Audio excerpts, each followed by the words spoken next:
Diqqat aholiga tezkor xabar. O'zbekistonning 4 ta viloyatida xavf e'lon qilindi. 20-dan 22-iyun kunlarigacha tayyor turing. Assalomu alaykum hurmatli tomoshabinlar, tezkor yangiliklardan birinchilardan bo'lib xabardor bo'lishni istasangiz, videorolik ostiga like tugmachasini bosib, kanalimizga obuna bo'lishni unutmang. Oxirgi paytlarda jinsiy faollik susayganmi? Hissiyot yo'qoldimi? Peshobdagi muammolar tinchlik bermayaptimi? Endi xavotirga o'rin yo'q. Yangi tabiiy yechim yordamida 5 kunda o'zgarishni sezing.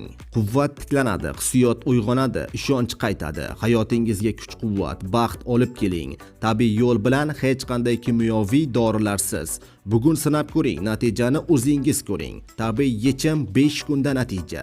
Batafsil ma'lumot uchun quyidagi raqamlarga murojaat qiling.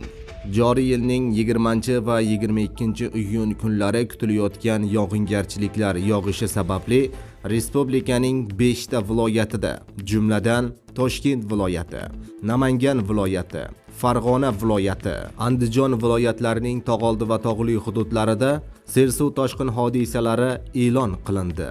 Ushbu hududlarda istiqomat qiluvchi fuqarolardan ehtiyotkorlik choralarini ko'rishlarini so'raymiz, deyiladi O'zgidromet xabarida.